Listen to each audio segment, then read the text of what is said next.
So everybody check this out. We at the Ambrosia Collective want to wish everybody out there a very happy 4th of July, except for those of you that work for these evil companies that do nothing but produce ultra-processed, highly palatable foods literally designed to be addictive so Americans will stay obese and sickly.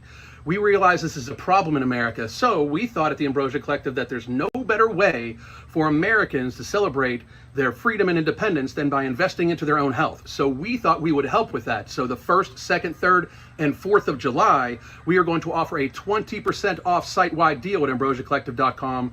We are going to have it so the customers can build their own bundles, and any order over $100 gets you this Ambrosia Collective 4th of July t-shirt. So the bundle I am going to build to help myself stay away from these ultra-processed, highly palatable foods that I was addicted to when I weighed 100 pounds more than now. I'm going to have no morbidity because it's going to blunt my stomach hunger and take away my food noise. I'm going to have alchemy because it is our glucose disposal agent and completely takes away my sugar cravings, as well as increases my insulin sensitivity and keeps my blood sugar levels stable. I'm going to add Ember onto this for the amazing energy, but also the appetite suppression that comes with having African mango, which is a key ingredient in it. I'm going to add Nectar to help repair any of the damage that I caused to my organs while I was addicted to these ultra-processed, highly palatable foods. And I'm also going to add Hydroglyph for electrolyte replenishment, but also it has Velocitol in it, so it will help my body absorb more protein that I ingest. And as I get older, that will help me stave off sarcopenia. So celebrate the 4th of July with investing in your own health. 20% off, build your own bundle, and get a free t-shirt. Have a happy 4th of July. And how is everybody doing today? We are live. I'm with Lisa Scott. We were going to have you on Friday, but we had a little bit of technical difficulties. So today we have you on, and we're going to basically talk about giving some live weight loss advice. Just kind of treat it like it was a consultation, but please do tell everybody about yourself, where they can find you and what you do and stuff. Hey guys, on Instagram, I am Lisa Scott Life. I just changed my name. I don't even remember. Here on YouTube, I just changed my tag again, Lose Weight with Lisa. And I hope you guys come over and give me some encouragement and help me on this journey. Thank you, Alan, for having me on and taking me on. Of course. And I'm very get started. But in the meantime, I'm kind of frustrated too because a little backstory. I'm going through menopause. I'm in my 50s and joint pain is kicking my butt. My knees are hurting. I've had MRIs. I've had everything done to my knees and it's minimal arthritis. So it's the weight. Yeah. Inflammation, trouble sleeping at night. And I've tried keto. I was on an inflammation diet for about steady for about a month. It took away all of the pain. However, I did not lose weight. Okay. And going back and forth with keto and the inflammation diet and anti-inflammation diet. And I am just like at a loss. I don't know what to do because my weight is creeping up and up and up. So describe a normal day for me. Like you wake up, what time do you get up? What do you normally do, drink, eat, like right after you wake up? Well, in the morning, typically I have coffee in the morning and I don't know if it's good. If it's bad. Is it just black coffee? I don't eat breakfast. No, I use Cremora and I use Equal. I do not add any sugar to my food. And it's so weird. I'm one of those people. I'm one of those multi-sized people that think that I eat well. I love vegetables. My problem, I think, is because I freelance, I do so many different things in my life. I'm out in the street, I come home and I don't cook my meals the way I should. So I know eating takeout and what I'm eating is the problem. And of course, portions are the problem. But it's not because I'm lazy that I can't cook my meals. It's just that I'm not home a lot. So a typical day would be grabbing something, takeout, Chinese. Let's be real, that's my favorite food. I eat that often, maybe even 3 or 4 times a week because it's my favorite food. I grab it often. I try to be But good some days and do the what salad. what what The gar- yeah, what do you get when you get there? Like what do you get when you get to Chinese? I usually it's the same thing all the time. Shrimp and broccoli with white rice, and it comes with the egg roll. I usually get the lunch special. Okay. And then so far you've had coffee and cream and then possibly a rice dish from A rice, Chinese and an egg roll. the whole thing. It's a big. It probably could feed two people, but I eat the whole thing. Okay. When I Why do you get think that is? Have portion sizes always been a thing for you looking back? um yes, I think I've always Okay. ate larger portions, and I You're from my generation, the eat everything off your plate generation, right? exactly Like our parents pretty much, hey, eat whatever's on your plate.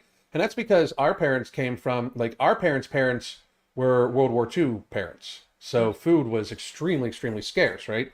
So right, then our parents who come from the World War II parents, our parents like grew up eat everything on your plate, everything on your plate, eat everything on your plate. But for our generation, that was the generation where food was no longer scarce, and that was kind of the birth. Like when we were in our like when you and I were in what would be our teens, early 20s, was the kind of birth of the ultra processed food industry. So yes, basically, you and I before then, growing up, almost everything on the like grocery store shelves was food, or minimally processed food, and now it's just ultra processed.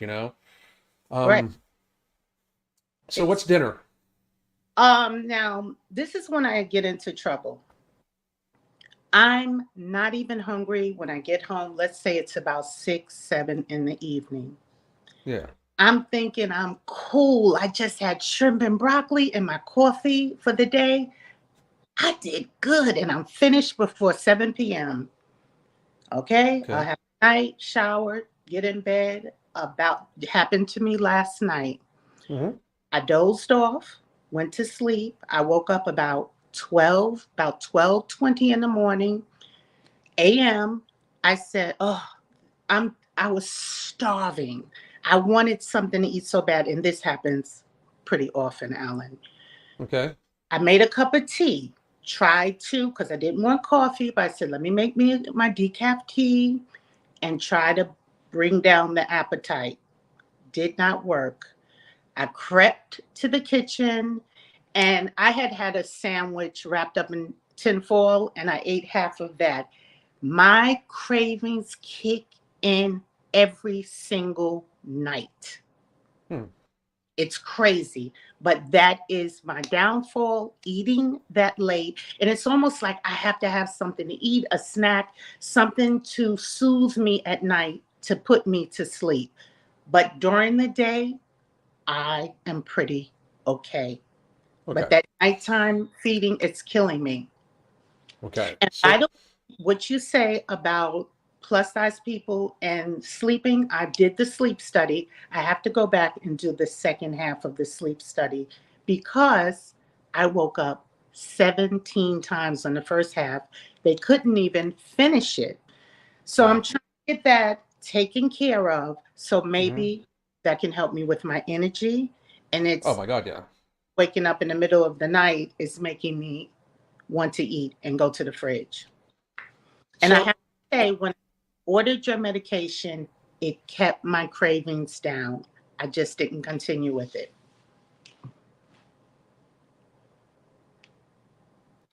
sorry about that. I accidentally bumped my cord and kicked my microphone off. But so I'm happy that the supplements work for you. I don't know.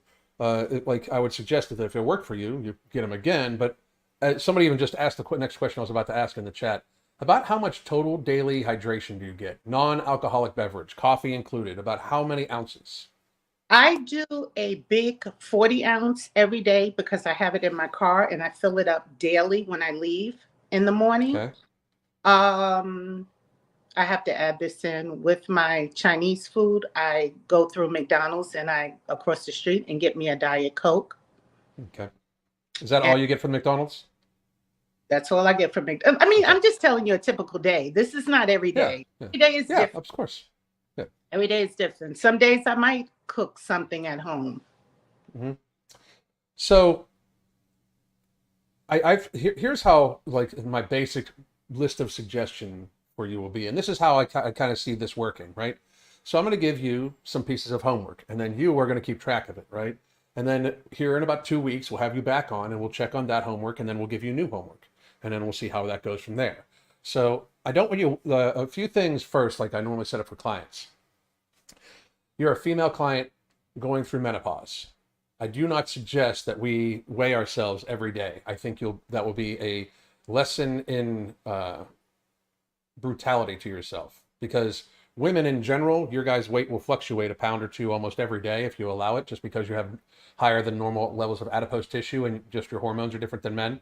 But also, if you have extra extra adipose tissue on you, if you have the extra fat on you, that's extra room for hydration. So it kind of magnifies it up, right?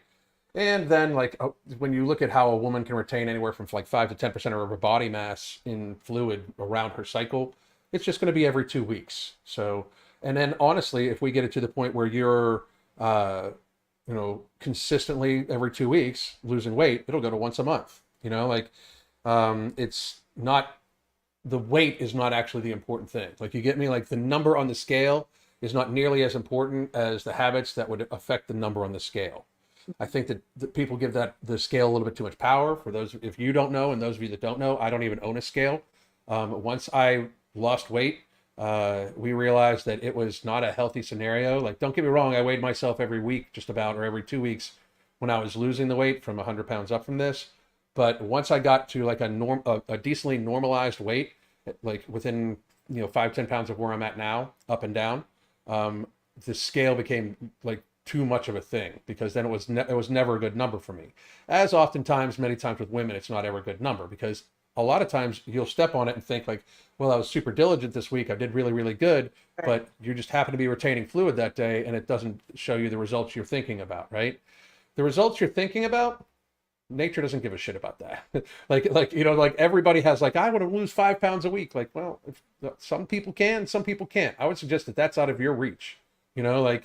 Maybe the first week or two when hydration weight comes off and stuff like that. But normally it's not really a matter of, of the scale. It's more a matter of the habits that lead up to it. So we're going to set you up with kind of a parameter of just a few basic changes we're going to make, and try to just adjust you just a little bit right now. And then we'll, in 2 weeks, adjust you just a little bit more, right?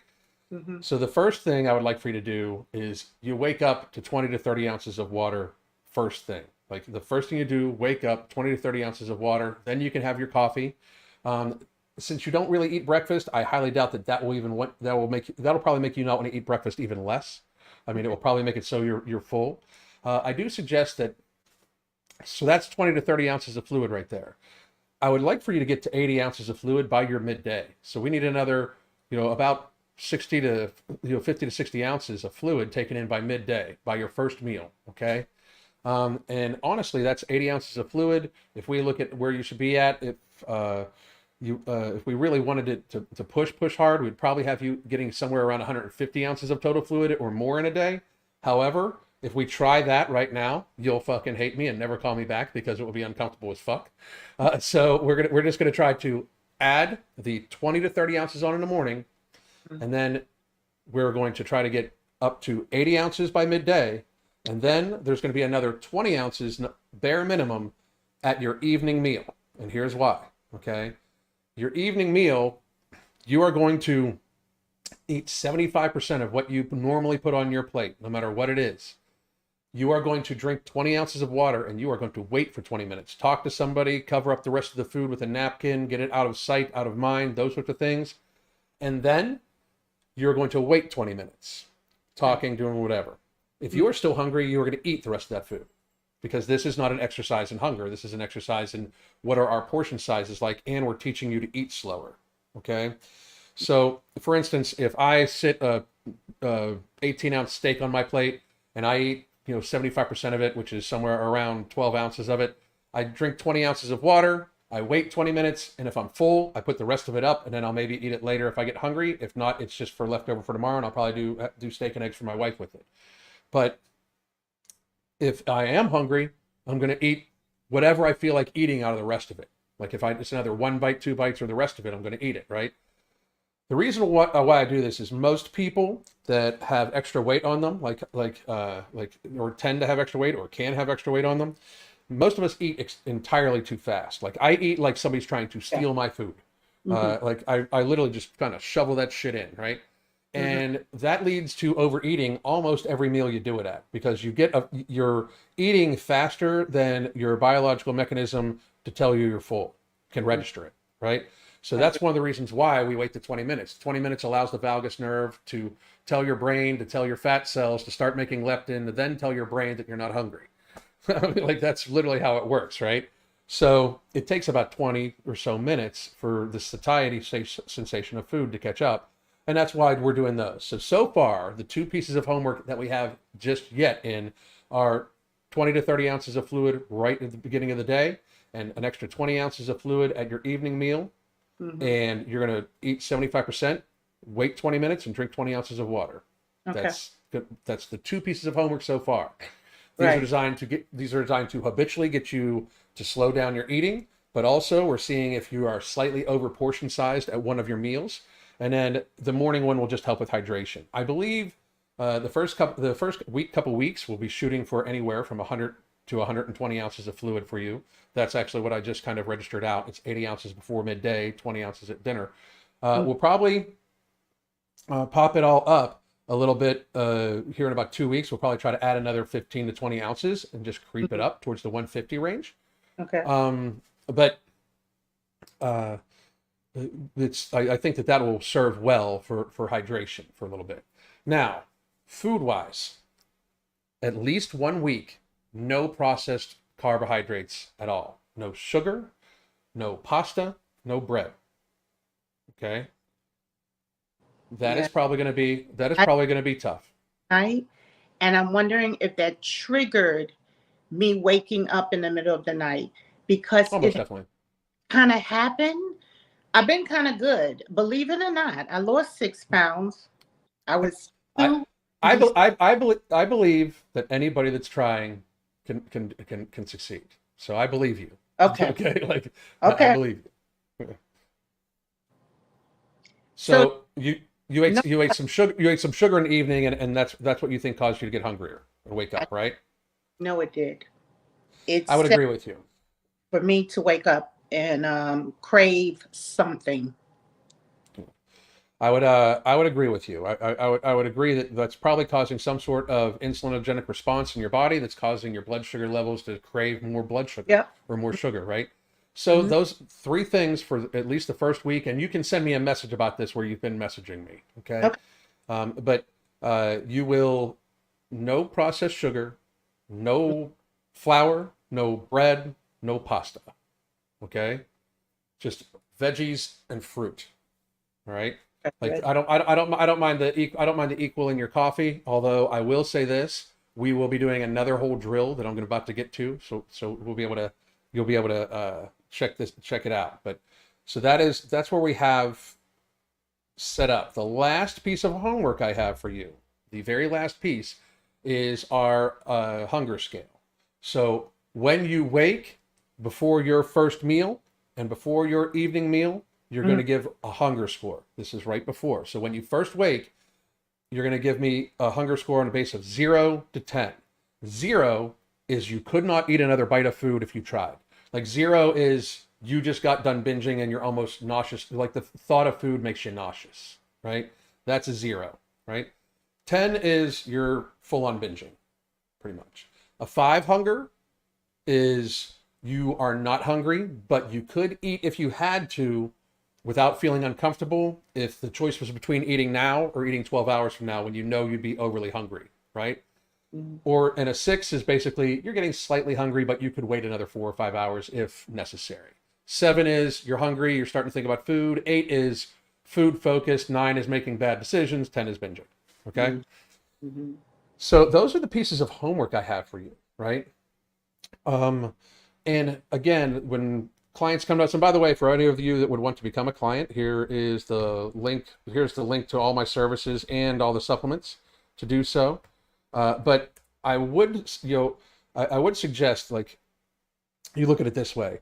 What we're trying to do is we're just adding a little bit more fluid. Like I said, technically you should probably be getting 150 to 175 ounces. We're just going to go with 100 to 120. That's it, right? And then we're going to click that forward once you get used to it. Once it becomes normalized, then we'll click it and we'll push it a little farther towards even more health, right? The concept behind the hunger score, we're basically, one, how hungry are you when you first wake up? And then before your midday meal, you're going to kind of like stop, think about the food, and think about your hunger. And that builds a habit of you stopping, thinking about your food, and thinking about your hunger in correlation to the food. A lot of times people just start eating. Like, I mean, I'm that way. I would just go to the refrigerator, start eating, you know, whether I was hungry or not. And this builds a habit of mindfulness about your eating, a mindfulness about what you're putting in your body. And next week, or well, not next week, but in 2 weeks, I'm just going to tell you that homework will morph into us checking every 2 hours, or checking 2 hours after you eat something, just to see how your body's reacting to it. So that way you're teaching yourself exactly how, like, what the food is doing to your body. Just like you said, you notice that when you eat sugar, it's making you hungrier in the evening. So the idea is to just keep looking at these things, keep examining it, and keep teaching yourself what these things interact with your body, like how they interact with your body. Okay? All right. So what questions do you have for me? Okay, I just did my stats and my weight, and I put it up on my YouTube channel, and I told everyone, oh, I'm going to be checking in every 7 to 10 days, telling you what I ate on a daily basis, what exercise I did on a daily basis, and update with measurements and everything. Now you're saying 2 weeks. So should I You get can, on? yeah, you can do it every week, but I'll touch base with you every 2 weeks. So yeah, Oh, you can do it every week. I I can. do suggest, though, because I've been animate about this in the past, and I'm just prefacing this with you. I always caution everybody from losing weight online. Okay. One, the comments can be very, very, very dangerous. Okay, for somebody trying to lose weight. Okay. Two, people tend to get like positively compensated or positive reinforcement for very negative actions, and it can really fuck with a person's progress, right? So even if you weren't making money from it, if somebody says, you know, go ahead and eat this, or you're fine with this, don't, like, you're fine the way you are, everything like that, that kind of can build a mental connotation of, you know, I don't need to do this, right? It's Well, easier. but And you talk about that a lot. And let me tell you, Mhm. I've been online social media for over a decade. I have never, ever heard a fat person tell another fat person, you look great and you don't need to lose weight. That is such a lie that people are going around Yeah. saying. It's never happened. I don't Well, know a person that wants to say fat or says, I'm happy fat. I love you being know, fat. Where? I've never seen it happen. I've never seen it happen or done. well, I've never seen it happen and them actually mean it. I'll say that because I've seen them say it tons of times, to tell you the truth. Like a lot of the fat activists, I see them say it a lot. There's no way anybody believes it. Anybody, you know who might believe it? People that have never been big. I've been big. I know you don't mean it. You know what I mean? Like, it's like I've been almost 300 pounds. It's not fun by any stretch of the imagination. You know, it's Or- just it's physically not fun. You know. Well, I made the channel for accountability than for anything else. It's not to be right now, I'm not monetized. So it was just about holding myself accountable. Excellent. And I Excellent. know That the that comments, works. they may be cruel, but I'm in this for my health. You cannot Good. fake good health. So No, I'm you can't. really in it for the long haul. And so that's why I did it. I'll see how it goes. If people are supportive, it would be nice. But if it gets too crazy, I'll just turn off the channel and just come and Good. check in Good. with you. That's all I was looking for. No, honestly, Yeah. because the thing is, Oh, God. right now is a very weird time for this also too, if you ask me, because like what's happening right now is a lot of people are being like, hey, I should lose weight. I mean, the fat acceptance community is clearly in its death throes, you know, like people Yes. are starting to be like, oh shit, this is not good for me. And I think that as somebody that's dealt with that community for a long time, wait, like 6 years now, Mhm. they tend to be slightly irrational. So what's going to happen is I if you think, if anybody gives you trouble, I'm more worried about the fat acceptance community giving you trouble for losing weight. To tell you the truth, you know, I they're don't crazy. any fat community. I'm just was a plus size girl that Yeah. liked to wear cute clothes and wanted inclusion as far as fashion. I'm not a Yeah. part of groups. I'm too old to be a part of a group or anything like that.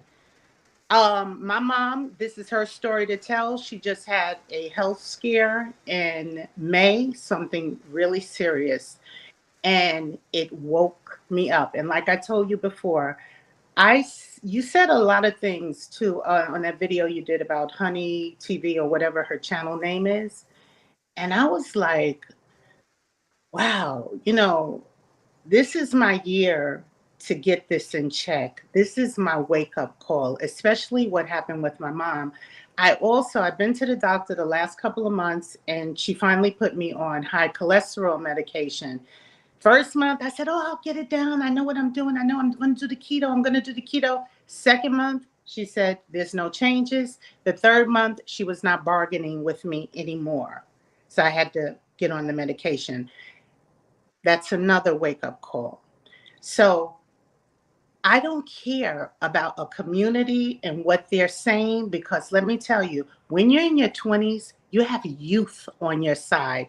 You don't feel that pain. I was there. I know what it's like. In your 20s, you're not listening to anybody. In your 30s, you're still out of pain. In your early 40s, even, you're out of pain. When in your 50s, that joint pain, the inflammation, and then going through menopause, your whole mindset will change. You cannot dress up bad health. So let the communities come after me. Who cares?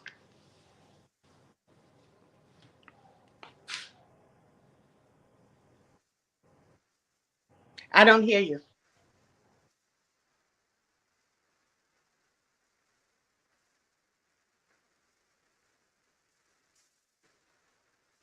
Test. How about now? I can hear you. Okay, I have no idea what happened there. Yeah. So I'm totally down for the channel, everything like that. Like I said, I just always preface that because a lot of times people will, like, it would be different if I thought you were like the goal was to monetize your weight loss. That's bad. Like because that's literally how people like Amberlyn Reed were created. Like, she started a weight loss channel and realized she got paid more when she gained weight versus losing weight. That's 100% how that should happen. And then people that have an unhealthy relationship with food, who are obviously mentally ill, because she's very clearly mentally ill, they tend to talk themselves into, like, well, this is how I'm getting paid, so this is what we're going to do, and that's where they're at. But do you have any other questions? Like, I did want to say, like, I'm not huge into calorie counting. I do think that you can keep track of your food, take a picture of your food, keep it for yourself, and you can look at the portion sizes and guesstimate them out.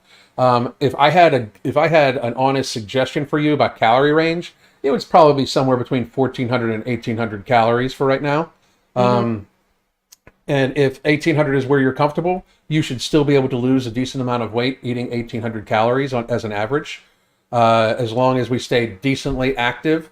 Of course, you're going through menopause, so there could be some metabolic things going on, but it still should be able to where we can get the weight just started creeping down. But the biggest thing of them all, for this first week or two, is we're going to want you to get to the point where you can eat mostly whole foods and be satiated, like not be too hungry. Because obviously, here's my thought process. You know what to watch for. You know what's decently good and decently bad. It's the extra eating that creeps in that is the issue. Like the nighttime eating. The nighttime eating is, and don't get me wrong, it's not about the time of the day. It's not that like you're going to eat and then lay down. Shit, I eat right before I go to bed almost every night because it helps me sleep. But I will say that it's the unplanned calorie, right? Like it's the unmindfully thought about calorie where you wake up, I'm hungry, I need some food before I can go back to sleep. Boom, right? So you eat. I've been there, done that. Totally can understand. The first time I lost the weight very, very, very, like, not in the best way. I ate pretty much the same thing every single day for like 6-8 months, and I don't even eat any of those things anymore because I'm muted again. I can hear you. Can you hear me? Okay, good. Somebody just said muted. Somebody was they're probably lagging. But I used to wake up dreaming about like potatoes and shit. You know what I mean? Like I would wake up dreaming about, and I would end up like searching through the cabinets. Luckily, Crystal had made it so there wasn't anything in the house what I would need, you know, but or I could use. But I get it. Like the idea is if we can avoid that overeating and then maybe plan out the food. So when and I'll send you a message up like where we've been talking to. Okay. With some other suggestions about like different foods and stuff like that. But that is a very like individualized thing more than anything, and so giving it getting out to a broad audience. But the way I look at it is, you're an adult female. How tall are you? 5'8.5". 5'8". So 5'8", like somewhere around, since you've had some weight on you, somewhere around 180 pounds. I mean, you'll definitely feel a ton better, but that would put you within striking range of being at like close to a healthy BMI. So we would get you down to probably about 160 total in long run. What'd you say? Fighting weight, 160. It's my fighting. Okay. But the first we'll get to is about the 180 mark. That is the 1,800 calories basically as an average, and then once you're smaller, we'll probably shift that a little bit down. So that would help. We basically do that in 2 stages, because that way you're not going to be too extraneously hungry. Like if we had you go, hey, don't eat less than 1,300 calories, but don't eat more than 1,600 calories, there's probably going to be a few days where you're just going to be like, this is fucking sucks. So the idea is you should like all this. Like you should like the food that you're eating. You should like how you're sleeping. You should like the hydration you're getting. Like it might not be likable at the very beginning, especially the hydration, because you're going to feel slightly uncomfortable because you're going to be taking in so much more fluid. But eventually your body gets used to it and you'll like it, right? So I do suggest, one more time, no processed sugar, no processed carbs, no flour, no pasta. 2 weeks. You're probably going to have some very serious cravings by day 3. Send me a message when you do, okay? Because then we'll start taking a look at like what we can do around it. All right? Okay. All right. Do you have any more questions? No, I'm excited to get started. So Lisa, tell everybody where they can find you one more time. Follow me on YouTube, Lose Weight with Lisa. And I put up my measurements and my weight. It's up there. Video up about an hour ago. So right. That's it. I shall go watch that, and then I'm going to prepare some stuff for the rest of the day. But it was a pleasure meeting you. I will we'll set up our next one here for 2 weeks. I'll get on that. The only thing about it in 2 weeks, hang on, let me make sure. I think this is going to land perfect. So boom, 15th, good. All right.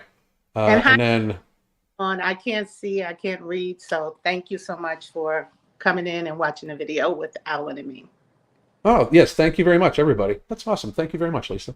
So I will check back in with you here a little later on the day, even on the app. But for everybody else, thank you very much. Please check out our 4th of July special. I'm going to run the ad one more time for us to head on out tonight. We have the movie of the creator of the movie Hot Shot is on live with us on Evening Rants. Tomorrow is Jim Baker. Sean Baker, Jim Baker, what the fuck? Tomorrow night is Sean Baker. And then on Wednesday for Evening Rants, we have I can't say the PDF file hunter, Alex Rosen, is going to be on Evening Rants. So I'm very excited for that one. I hope all of you have a tremendous, tremendous day. And Lisa, once again, thank you very much. I appreciate you. Thank you so much, everyone. Thank you, Alan. So everybody check this out. We at the Ambrosia Collective want to wish everybody out there a very happy 4th of July, except for those of you that work for these evil companies that do nothing but produce ultra-processed, highly palatable foods literally designed to be addictive so Americans will stay obese and sickly. We realize this is a problem in America, so we thought at the Ambrosia Collective that there's no better way for Americans to celebrate their freedom and independence than by investing into their own health. So we thought we would help with that. So the 1st, 2nd, 3rd, and 4th of July, we are going to offer a 20% off site-wide deal at ambrosiacollective.com. We are going to have it so the customers can build their own bundles, and any order over $100 gets you this Ambrosia Collective 4th of July t-shirt.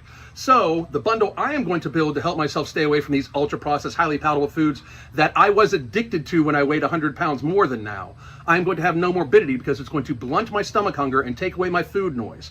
I'm going to have alchemy because it is our glucose disposal agent and completely takes away my sugar cravings, as well as increases my insulin sensitivity and keeps my blood sugar levels stable. I'm going to add ember onto this for the amazing energy, but also the appetite suppression that comes with having African mango, which is a key ingredient in it. I'm going to add nectar to help repair any of the damage that I caused to my organs while I was addicted to these ultra-processed, highly palatable foods. And I'm also going to add hydroglyph for electrolyte replenishment, but also it has velocitol in it, so it will help my body absorb more protein that I ingest. And as I get older, that will help me stave off sarcopenia. So celebrate the 4th of July with investing in your own health. 20% off, build your own bundle, and get a free t-shirt. Have a happy 4th of July.